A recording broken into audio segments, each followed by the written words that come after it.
샬롬, 샬롬, 샬롬, 샬롬, 샬롬. 하나님 사랑합니다. 여러분, 주 안에서 사랑합니다. 예, 오늘 2023년 검은 토끼, 저는 또 검은 토끼라는 것도 처음 들어봐요. 예. 성경적이지는 않습니다. 무슨 토끼해니, 무슨 무슨 해니 이런 거는 성경적이는 않지만 어찌됐든 오늘 요한복음 6장 32절에서 35절을 본문으로 복음의 생명, 복음이 생명입니다. 저는 오늘 마지막 날에 마지막 찬양을 하는데 성령께서 감동을 부어주셔서 가슴이 터져나가는 줄 알았어요. 성공과 희망을 이야기하는 세상들이 이렇게 열려 있습니다. 오늘도 굉장히 날씨가 좀 서늘하겠지만 아주 밝고 맑은 그런 하늘이 열려 있는데도 여전히 그 안에는 죽음의 문화 또한 자리 잡고 있네요. 두 번째 예배예요. 2023년 맞아서 코로나 감염 확산세는 계속해서 문자로 전달이 되고 있죠. 너무 많이 그런 문자들이 와서 아주 불편하다는 그런 이야기도 많습니다. 미래가 어떻게 전개될지 알 수 없는 상황 속에서 우리는 새로운 달력을 받아서 걸었어요. 세계적으로 유례없는 인플레이션 발생으로 화폐 가치가 하락했다는 경제 뉴스.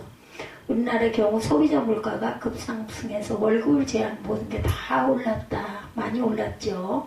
오르고 또 오르고 또 오르고 어디까지 올라가야 할지 그 말이 실감날 정도입니다. 무엇보다 우리 앞에 놓인 큰 문제는 코로나 바이러스가 자꾸 변이를 거듭. 근데 이제는 정말 누가 그전에 별로 실감을 저는 못했는데 위드 코로나 거의 감기처럼 그냥 걸리면 걸렸구나. 물론 조심해야 되죠. 마스크도 써야 되고 소독도 잘해야 되고 하지만 너무 겁을 내고 이제 내가 이래서 죽지 생각할 필요는 없다는 거죠.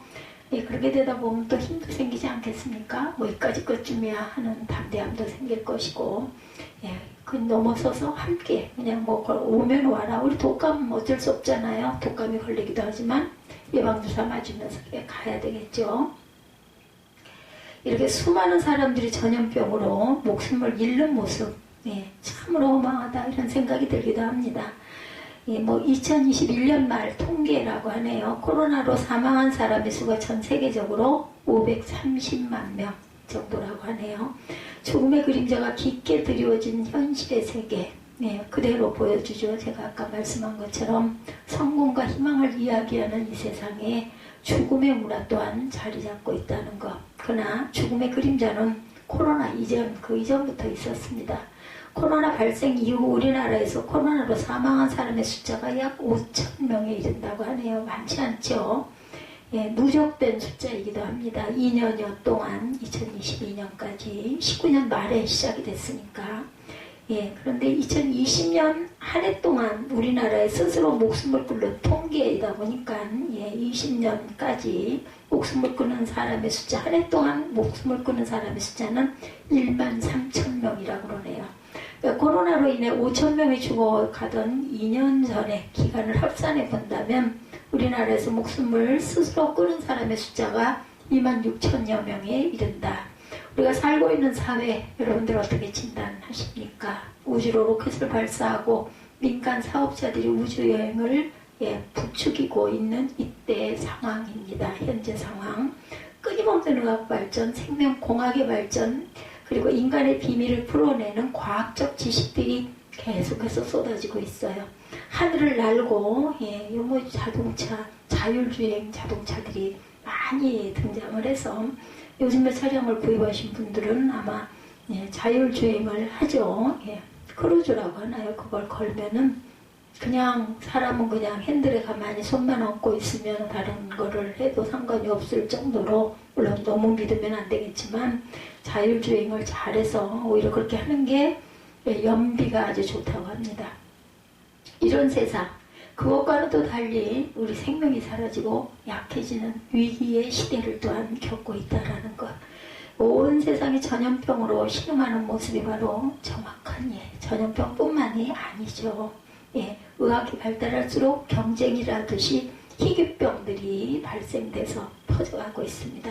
고칠 수 없는 불치병들도 많습니다. 많이 등장하죠. 우리나라에 하루에 36명의 자살 자들이 생겨 나온다 그래요. 여기에 더해서 출산율 계속해서 떨어지죠. 0.8이 지난 3분기, 4분기에는 0.86 출산율을 기록하면서 2년이 넘도록 사망하는 사람의 숫자가 출산하는 아이의 숫자를 앞서가고 있는 상황. 결혼을 하지 않으려는 비혼족도 계속해서 늘어나고 있습니다.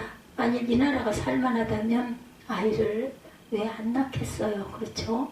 아이를 낳아도 제대로 키울 자신이 없고 나까지도 불행할 것이다. 이런 생각들 때문에 행복하지 못할 것 같다는 생각 때문에 아이 낳는 일을 포기합니다.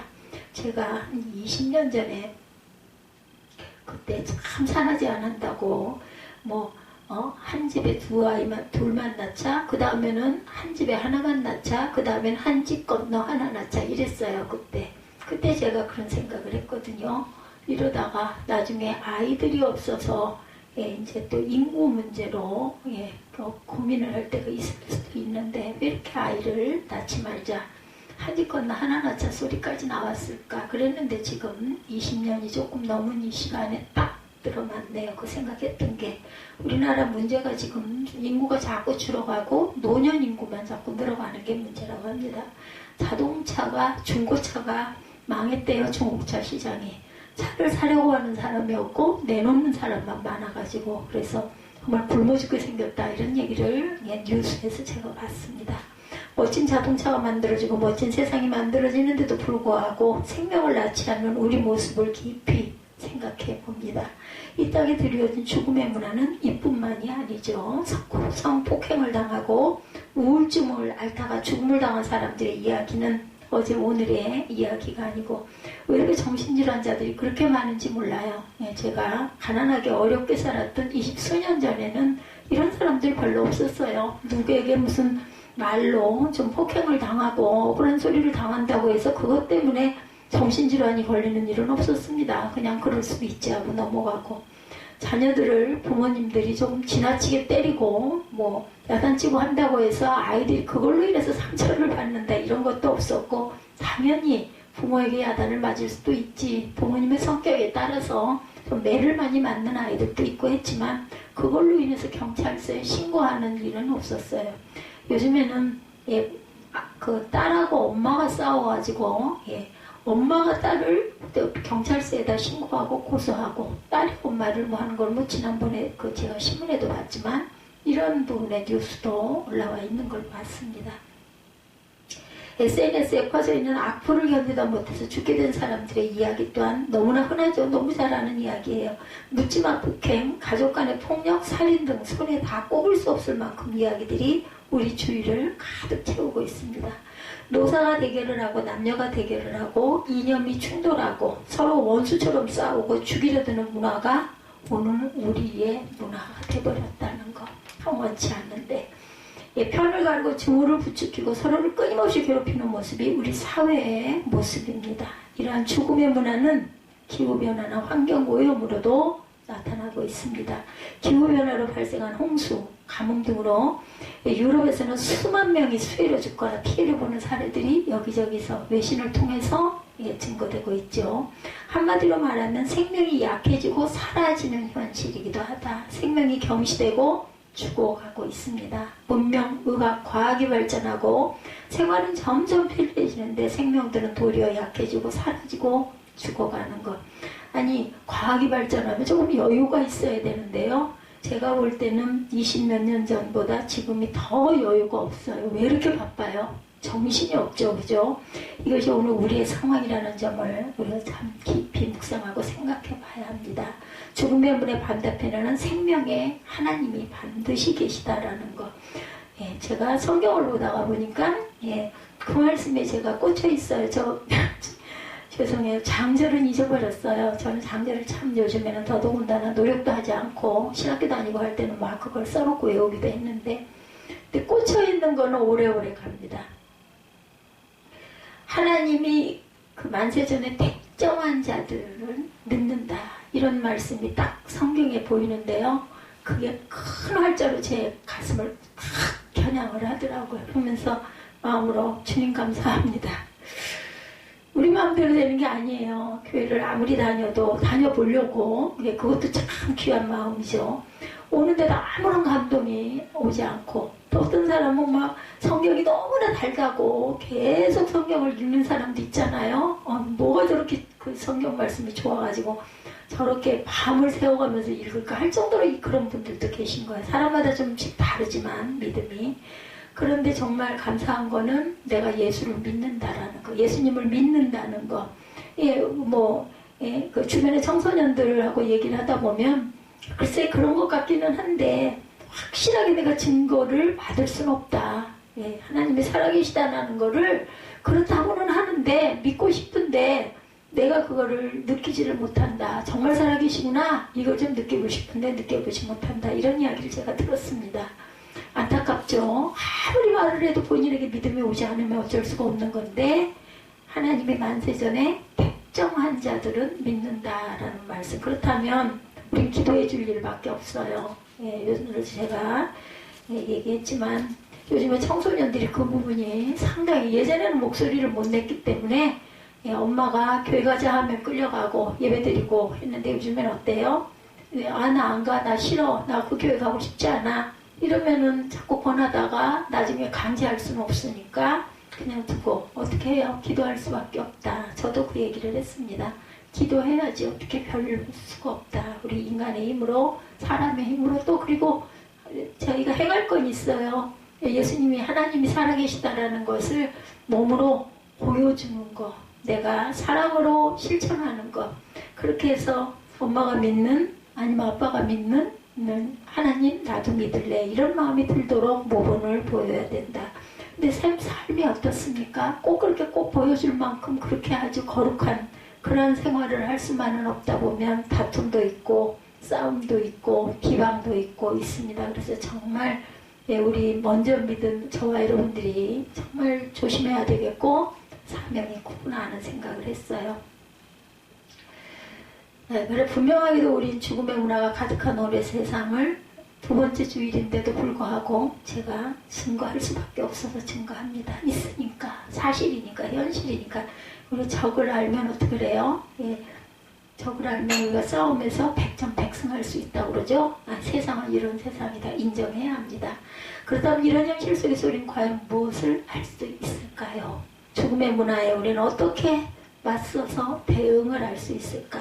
이런 문화 속에서 휩쓸려 살다가 때로는 죽음의 그런 위용에 유린당하며 죽어가야 하는 것은 아닐까? 저는 몸으로 매일매일 체험을 하고 절망과 희망을 왔다 갔다, 소망이라고 하죠. 왔다 갔다 합니다. 몇 시간 전까지만 해도 나 이거 아무래도 이거는 이상해, 너무 심해 이런 생각을 하면 참 힘이 빠지죠.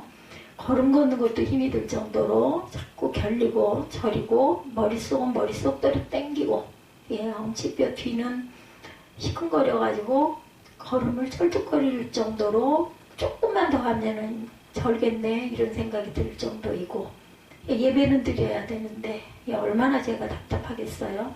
그래도 기도하고 또 힘을 내고 찬양에서는 하나님이 자꾸 성령께서 은혜를 주시고 얼마나 감사한지 몰라요. 만약에 제가 이 몸 상태로 이런 하나님의 은혜마저 없었다면 땅에 지금 숨을 쉬지 않고 있을 것 같습니다. 이런 문화 속에서 휩쓸려 살다 이렇게 죽음의 유형에 유린을 당하고 죽어가야 하는 것일까? 근데 저는 갈 곳이 있다라는 당당한 증거를 할 수 있습니다. 분명히 저는 갈 곳이 있습니다. 여러분들은 이렇게 말씀하실지도 몰라요. 이것은 세상 일이니 상관할 필요가 없다. 우리는 신앙생활만 잘하면 된다. 이렇게 말하시는 분도 계실 거예요. 그러나 어느 날 죽음의 문화가 다가와서 우리를 가만두지 않고 삼켜버리는 일들이 얼마나 많은지 우리 주변에서도 많이 보죠. 멀쩡했던 사람이 망불에 떠내려가기도 하고 어저께까지 인사하고 밥도 같이 먹었던 사람이 오늘 얘기 들으니까 어젯밤에 심장마비로 새벽에 돌아왔다는 이야기. 그 사람은 건강한 사람. 저 같은 경우는 거의 지금 어떻게 할 수가 없을 정도인 사람인 경우에 저는 살아있지만 건강했던 사람도 어느 새벽에, 어느 밤중에, 아니면 혼자서 돌아가기도 해요. 그죠? 세상에 온통 죽음의 문화로 채워져 있다면 반대는 하나님이 계신다라는 거예요. 하나님은 생명 자체이시죠. 생명을 만드시는 분이고 주관하시는 분이고 생명을 부여해 주시는 분이고 세상의 그 역사의 흐름을 주장하시는 분이 하나님이라고 저는 그렇게 믿습니다. 성경은 질서 갖고 생명이 없던 곳에 하나님께서 질서를 만드시고 생명을 창조하신 일을 증언하고 있어요. 제가 신학교 학생들이 저희 교회를 저처럼 이렇게 부족한 사람을 우리 에스더사가 얼마나 또 저를 그 포장을 해가지고 띄웠는지 만나러 오겠단다 하는 이야기를 듣고 혼자서 이렇게 준비를 하고 다니면서 생각을 하면서 딱 전해줄 말씀이 참 하나님이 감사하죠. 그렇게까지 생각을 구체적으로 못했는데 딱 떠오른 게 하나가 있어요. 나한테 뭐 물어보지 말고 정답이 분명하게 있습니다. 성경 66권 안에 하나님이 계십니다. 라는 마음이 딱 오더라고요. 제가 성경 66권을 다 알지 못하거든요. 그리고 아까 말씀드렸듯이 말씀을 읽고 나면은 몇 절이 금방 잊어버려요. 돌아서면서도 잊어버려요. 그 보고 조금 지나가 딴 생각하다가 보면 내가 아까 그게 몇 절이지? 이렇게 생각을 하는 사람이니 목사니까 기대를 걸고 와서 제가 뭐를 줄줄줄 막 외우면서 아주 그 성경 말씀을 막 증거해 주기를 원하는 그런 원우님들이라고 해야겠죠. 대학원 학생들이니까. 그렇게 생각할지 모르지만 그렇지가 않고 제가 증거입니다 라고 얘기하면 되겠구나. 성경 말씀 속에 제가 녹아있고 그 말씀이 제 생명이고 그 말씀으로 저는 사는데 그게 몇 절인지들은 잘 모릅니다. 다만 성경 안에 하나님이 계시다는 증거가 다 있습니다. 이렇게 꼭 얘기를 하고 싶다라는 소망이 솟았다는 거예요. 그런 생각을 한 번도 해본 적이 없는데 오늘 아까 오전에 잠깐 왔다 갔다 하면서 그 마음이 와요. 하나님 주신 마음이거든요. 뭐 제가 뭘 드러낼 게 뭐가 있겠어요. 성경 안에 다 있는데. 그런데 정말 감사하다. 나는 질그릇인데 질그릇 안에 뭐가 있어서 보화가 있어서 질그릇 플러스 예수 그리스도. 그렇기 때문에 우리는 귀한, 저는 여러분은 모두 다 이렇게 귀하신 분들입니다. 뭐 이렇게 얘기하면 되지 않을까. 근데 오늘 일부 예배의 말씀이 또 아주 그 적절한 말씀. 우리는 십자가의 길을 가야 합니다. 영광과 면류관과 뭔가 이름이 아닌 십자가의 길을 건강하게, 육신의 건강도 아주 소중하니 건강하시기 바랍니다. 이렇게 인사를 해드려야겠구나. 후배들이잖아요. 생명을 잘 유지토록 하시기 위해서 에덴 동산 주변에 강을 만드시고 강가에 있는 나무들이 자라게 하셨어요. 하나님의, 그죠? 한마디로 창조의 이야기가 전해지는 하나님은 생명의 구원이시고 생명을 있게 하시는 분이고 생명을 살리시는 분이다. 제 생명을 하나님이 사랑하셔서 불쌍히 여기셔서 네가 그때쯤 되면 이렇게 될 것이다 라는 생각을 가지시고 저에게 교회를 열어서 섬기고 가거라 라고 사명을 주셨구나. 하나님의 나라를 위한 게 아니라 제가 너무너무 불쌍해서 네가 그때 나를 붙들지 않으면 너는 하루도 못 살아라 할 것이니 이렇게 나를 섬기고 예배하고 기도하고 가거라, 찬양하고 가거라, 이렇게 교회를 세우도록 하셨구나. 그 깨달음이 오늘의 깨달음입니다. 그 하나님께서 제가 처음엔 그랬잖아요. 뭐 많은 생명들을 막 살리고 그죠? 많은 사람들이 함께 모여서 예배드리고. 근데 저뿐만이 아니라 어떤 그 개척하시는 그 지금 원우님도 그런 부분 때문에 저를 한번 만나보기 위해서 오시는 것 같기도 한데 정말로 그렇게 다들 생각해요. 처음에 교회 개척을 하고, 개척도 내 맘대로 하는 게 아니죠. 감동이 왔기 때문에 안 하면 절대 죽을 것 같으니까 하는 건데 할 때 누구나 다 그리고 영광스러운 모습, 우리가 세상에서 생각하는 아까 예수님의 십자가와 우리가 상상하는 건 반대다라는 얘기인 것처럼 다들 그렇게 꿈을 꾸거든요. 그런데 사실은 그게 아니라 내가 하나님의 은혜 속에 살고자 해서 교회를 세웠구나라는 걸 한 10수년 정도가 되고 나면 아주 엄청나게 부흥하신 분들은 또 다른 막 비전을 향해 막 하시겠지만 많은 그렇지 못한 저와 같은 분들은 나 자신을 위해서, 특히나 연세가 드신 분들은 내가 만약에 지금 하나님이 안 계시고 내가 이렇게 예배를 열심히 드리고 가는 사람이 만약에 아니라면 내가 과연 오늘을 이렇게 기쁨과 감사로, 제가 어느 날 밤에도 누구와 그런 얘기를 잠깐 했지만 정말 잠이 안 오고 정말 잠 안 오면 정말 힘들잖아요. 그럼에도 불구하고 저도 가끔은 그렇긴 했지만 거의 10번이면은 8, 9번은 그래도 지루하지 않게 기뻐하면서 감사하면서 그렇게 하고 새벽녘에 잠깐 깜빡 잠이 들거나 못 들거나 3시에 일어나는 적도 있고 4시에 일어나는 적도 있지만, 만약에 이게 그렇지 않다면 제가 어떻게 살아있겠어요. 그죠? 그렇게 밤에 잠을 못 자는데. 그리고 남들이 볼 때 하나도 아파 보이지 않게 일상을 할 수 있는 거. 남이 보기에 말짱해 보이잖아요. 저 속에서 천근이 누르고 있긴 하지만, 그래서 사실은 제가 삶을 잘 살아내지를 못했다는 거죠. 하나님께 부끄러운 모습이죠. 건강하게 가야 되는데. 그래서 딱 증거할 건 그거예요. 정말 내 육신의 건강 꼭 지키십시오. 그 다음에는 성경 말씀 다른 거, 그리고 전하실 때는 쉽게 전하십시오. 아까 제 쉬운 성경 읽어드리면서 거기서 깨달은 부분이에요. 어려운 문구, 어렵게 신학은 이런 것이다 식의 이런 접근 필요 없어요. 은혜는 아주 쉽게 온다라는 거, 아주 쉬운 말씀 속에서 온다라는 것을 꼭 전하고 싶다는 생각을 해봅니다. 그러니까 어떤 게 내게 받아들여지면 저는요, 제가 하는 게 아니라 마음 안에 음성이 와요. 마음이 딱 와요. 이래라 라고 말씀을 소리내서 하신다는 게 아니라 생각지 못했던 것들이 딱딱딱 떠오르면서 그게 하나님 말씀에서 어긋나는 것이 아니면 이게 답이구나 라고 생각을 하게 되든지, 그거 이렇게 정리만 하면 된다라는 거죠. 인간은 늘 죽음으로 치닫는 미련한 존재입니다. 아담과 하와는 선악과를 따먹음으로 하나님의 계명을 어기고 스스로 죽음을 선택하는 길로 들어섰죠. 내가 이것을 먹으면 정녕 죽으리라는 주님의 말씀에도 불구하고 그들이 선택한 운명은 죽음이었어요. 이후로 인간이 살아가는 곳에는 언제나 죽음이 함께합니다. 인간은 흙으로 왔다가 흙으로 돌아가는 그런 모습이 되었고, 죽음을 늘 두려워하면서 살아야 하는 존재들이 되었어요. 여러분들 병원에 가끔 가시죠? 얼마나 많은 사람들이, 대학병원은 말할 것도 없죠. 어쩜 이렇게 많아요. 환자들이 바글바글해요. 그죠? 세상이 여러 가지 물질적인 부분으로 어려움이 있고 없고 그게 중요한 게 아니고, 병원에 가면 정말 많은 사람들이 줄을 서서 기다리고 있습니다. 아주 바쁜 데가 병원인 것 같아요. 가인은 아우 아벨을 돌로 쳐서 죽임으로 죽음의 문화를 뼛속 깊이 경험합니다. 누군가를 죽이면 나는 더 크게 죽음을 당한다는 걸 절대 잊어버리면 안 됩니다. 아담에 이어서 일대가 넘어가지 못한 상태에서 죽음이 만연한 세상이 열리고 말았죠. 인간이 만든 문화는 결국 죽음의 문화가 되었고 인간을 점령하고 말았어요.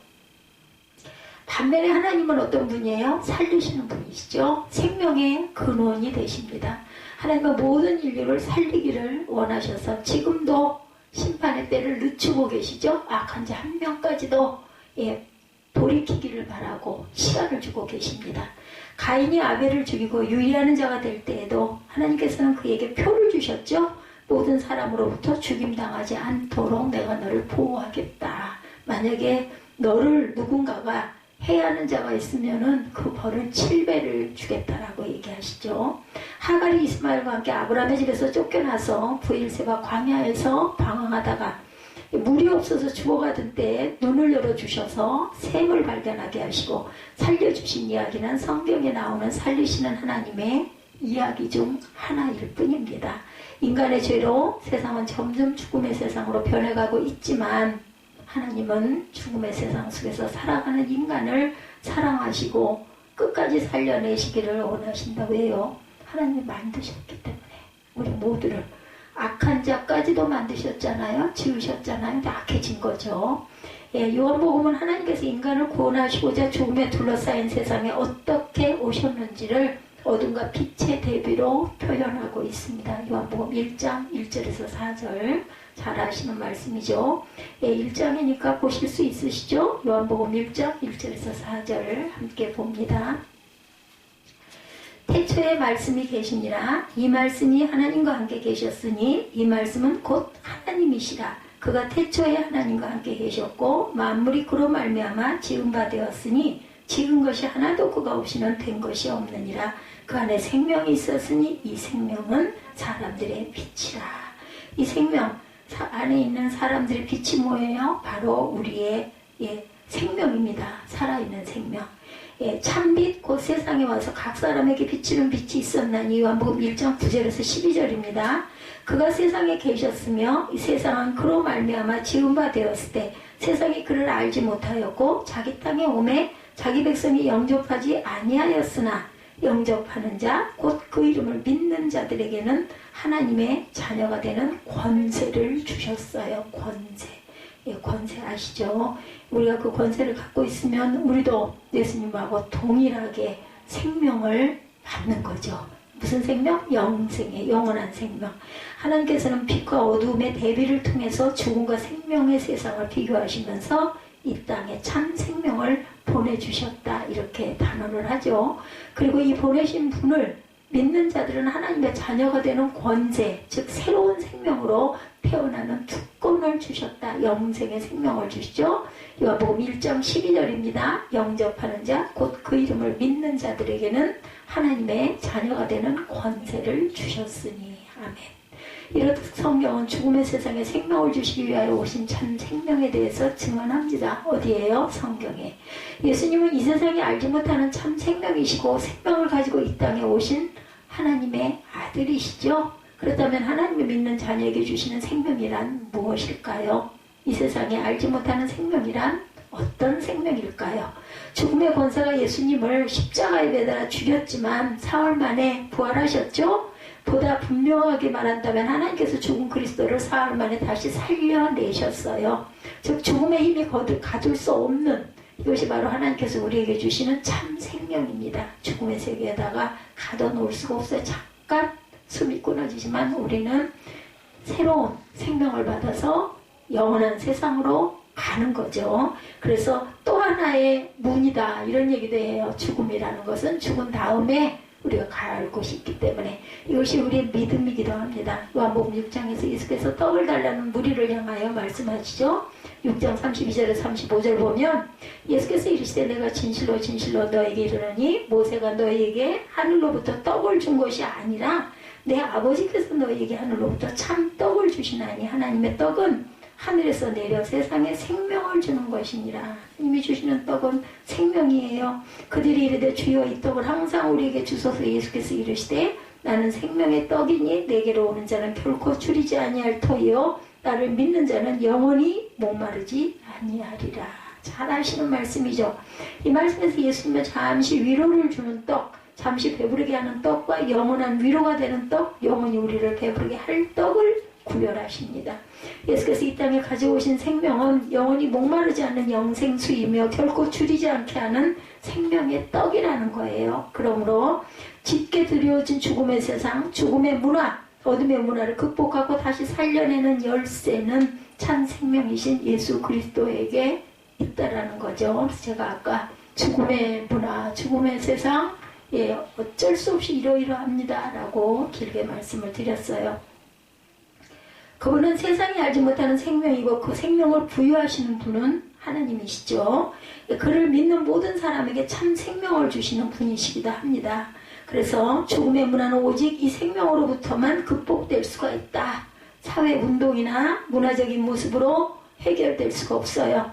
오직 예수 그리스도의 생명을 가진 사람들이 세상에서 빛과 소금이 될 때 죽음의 문화가 물러가고 썩어가는 세상이 맛을 내게 될 것이다. 소금이 그죠?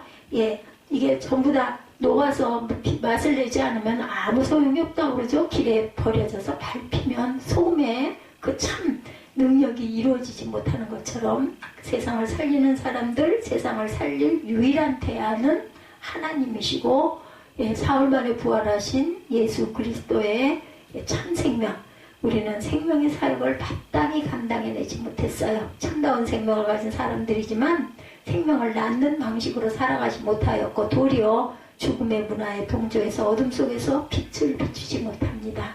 죽음의 세상에서 세상이 알지 못하는 생명을 낳는 일은 하나님의 방식으로만 가능하다. 예수께서 이 사실을 자신의 삶을 통하여 분명하게 보여주시죠. 이 생명은 스스로 살아내는 생명이 아니고 스스로 뚫고 일하는 생명도 아닙니다. 자신을 살리려 하는 생명력은 때로 세상에서 죽음의 세력이 되기도 합니다. 가인이 그랬죠. 아벨을 향한 질투, 자신만이 하나님께 잘 보이려던 태도는 극단적인 이기주의를 낳았고 결국 형제를 살인하는 살인자, 첫 번째 살인자가 되고 말죠. 스스로 성공하고 열매를 거두는 성과주의, 이기주의는 언뜻 보면 열매가 있어 보이고 생명력이 있는 것 같지만 도리어 다른 사람을 죽여야 하는 사망의 길이고 죽음의 문화 자체가 된다라는 것. 예수께서 이 땅에 보여주신 참 생명은 자신을 낮추고 자신을 내어주는 사랑이었죠. 죽음까지 내려가는 희생을 치르신 예수 그리스도이십니다. 세상의 권세는, 죽음의 권세는 이 희생양을 손쉽게 잡아먹는 듯 보였지만 하나님께서 죽은 예수를 살려내심으로 세상이 알지 못하는 참 생명의 정체를 드러내시죠. 그러므로 참 생명은 죽음으로 얻게 되는 생명이자 낮아짐으로 높아지게 되는 생명이고 섬김으로 올라가게 되는 생명이고 겸비함으로 영광스럽게 되는 생명입니다. 죽음으로 치닫는 이 세상을 생명의 문화로 바꿀 수 있는 방법은 참 생명을 가진 사람들이 많아지는 데 있습니다. 이를 위해서 우리는 생명을 낳는 일을 해야 되겠죠. 복음 전파는 단지 한 사람의 영혼을 살리는 일을 넘어서서 새로운 생명으로 태어난 사람들의 세상을 빛으로 밝힘으로 생명력을 불어넣는 데 보다 큰 의미가 있다라는 것. 우리 지난번에 송구영신 때 촛불 행렬 했잖아요. 그 촛불들이 많이 보이니까 어떻게 되던가요? 불 끄면은 그저 전기가 나가고 나면 깜깜한데 하나가 있을 때랑 둘이 있을 때랑 셋, 넷이 있을 때랑 다르죠. 밝기가 이렇게 합해져서 생명을 낳는 세상을 만들어야 되겠다. 복음으로 생명을 낳고 생명이 세상을 섬기고 그 생명이 세상에 빛을 비추도록 하는 것이죠. 예, 올 한 해 하나님이 주시는 생명을 따라 생명을 낳는 새벽교회가 되시기를 주님의 이름으로 소망합니다. 어떤 분은 이렇게 물으셔요. 한국교회가 전도를 많이 하면서 교인 수도 늘어났는데 그럼에도 세상에 비난을 받고 있지 않습니까? 과연 이것이 해결책입니까? 이렇게 묻는 분들도 계십니다. 뼈아픈 일이죠. 마음이 아픕니다. 지금까지 우리는 참 생명을 낳고도 세상의 방식을 따라 살아왔어요. 전쟁을 겪는 선배들 세대는 생존이 가장 큰 가치였습니다. 그래서 전쟁 경험 이후에도 죽이고 경쟁하며 스스로 생존하는 방식에 익숙해진 상태로 살아왔고 그와 같은 굴레에서 우리 신앙인들도 살아왔다 할 수 있겠죠. 그러다 보니까 죽음으로 비움으로 낮아짐으로 다시 살아나는 참 생명의 힘과 능력을 제대로 배우지 못하였고 경험하지 못하기도 했어요. 23년 새해에 제가 이런 소망을 가져봅니다. 새벽교회가 참 생명을 드러내고 이 생명력으로 세상을 살리는 교회가 되면 얼마나 좋을까. 아까도 잠깐 생각한 생각이지만 그래도 하나님께서 어린 꼬마 5살짜리 꼬마를 바라보시고 네 자녀들만이라도 네가 잘 구원해서 하나님의 나라를 깨달아 알게 해라. 이 사명을 그 어린 꼬마를 보시면서 생각하신 게 아닐까.